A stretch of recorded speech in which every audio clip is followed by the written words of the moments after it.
Number 10, the case of the missing muscles. Imagine trying to wiggle your ears. For most of you, the only thing that moves is your eyebrows and maybe your will to live. But some people can actually do it, and for others, it's a completely useless skill. The muscles that control ear movement, called the auricularis muscles, are a perfect example of a body part that used to be useful but is now just there. Millions of years ago, our ancient ancestors needed these muscles to swivel their ears like a cat or a dog to pinpoint the location of predators or prey. It was a matter of life and death. Now, we just turn our heads.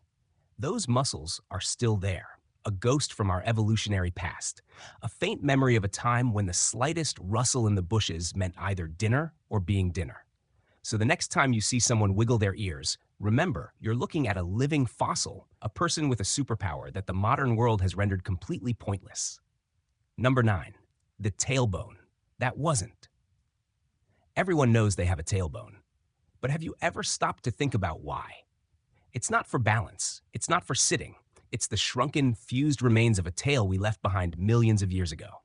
Your coccyx, or tailbone, is a remnant of a time when we were a little more monkey-like. A tail would have been a crucial tool for balance and mobility while swinging from trees. Now, it's just a little knob at the base of your spine that hurts like hell if you fall on it. The genes for growing a tail are still floating around in our DNA. In incredibly rare cases, babies are born with a soft, fleshy appendage that's essentially a tiny human tail. Doctors just snip it off, no harm done. So, your tailbone is basically a typo in your genetic code, a leftover from a previous draft of human evolution that no one bothered to completely delete. Number 8, the appendix strikes back. This little organ has a reputation for being completely useless. For decades, doctors saw the appendix as a ticking time bomb, a vestigial organ with no purpose other than to get infected and send you to the emergency room.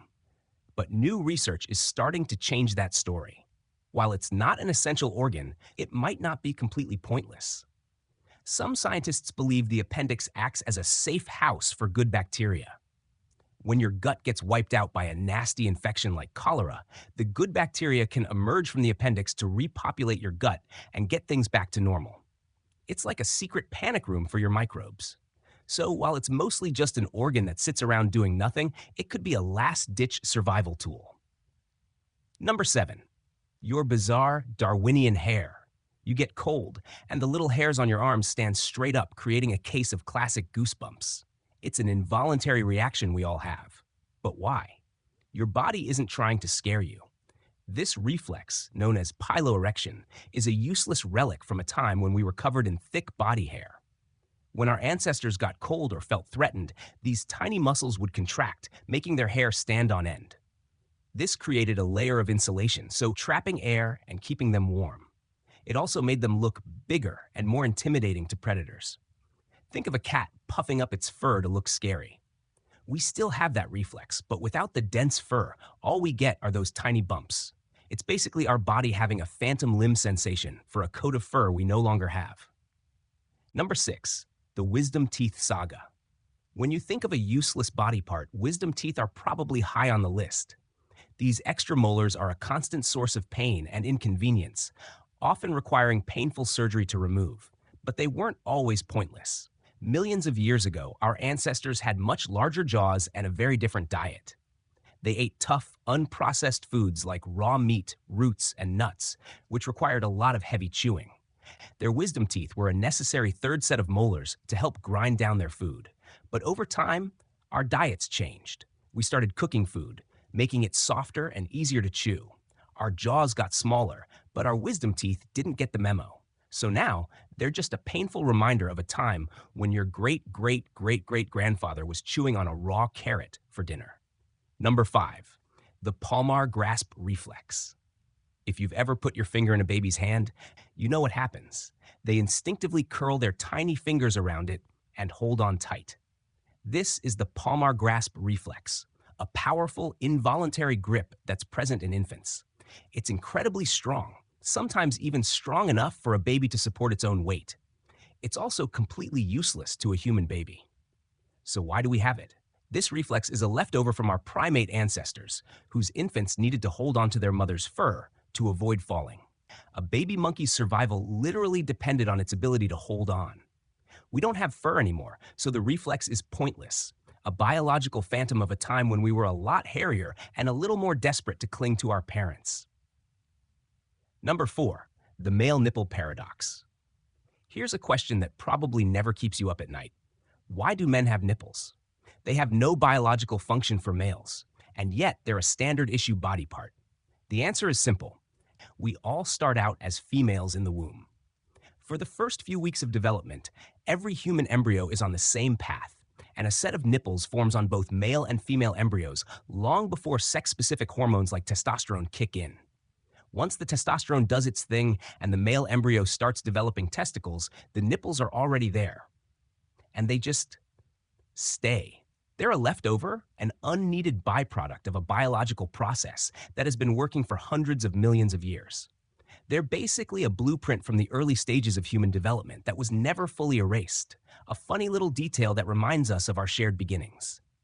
Number 3, the useless sinuses.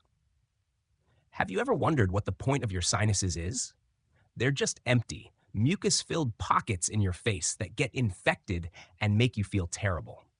For a long time, scientists were stumped. They came up with all sorts of theories. They lighten the skull, they warm the air we breathe, they give our voices resonance, but none of these ideas have ever been definitively proven. The most likely explanation is the simplest one. They're probably not for anything. They're a structural byproduct of how our face and skull developed, a kind of empty space that just happened to form. They're the equivalent of an empty room in a house that was built with a weird floor plan. They're a pointless consequence of a more important biological process. Number 2, the mysterious palmaris longus. Hold your hand up, palm facing you. Now touch your thumb to your pinky finger. See that little tendon that pops up on your wrist? That's the palmaris longus muscle. About 14% of the population doesn't have it in one or both arms, and they are not any weaker for it. It's a completely vestigial muscle that was once critical for gripping and climbing.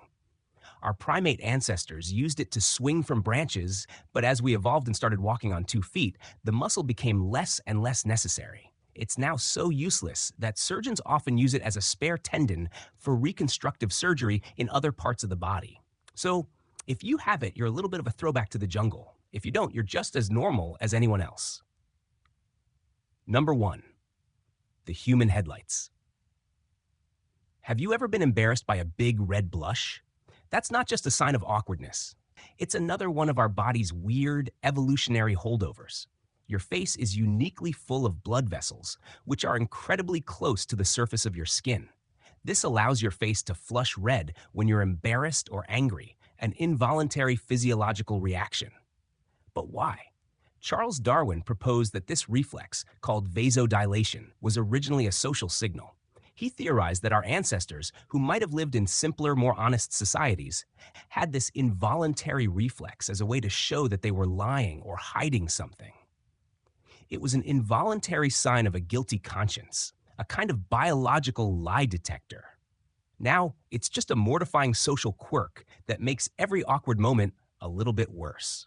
So the next time you feel your cheeks get hot, just remember, you're experiencing a biological relic from a time when your ancestors were much more honest.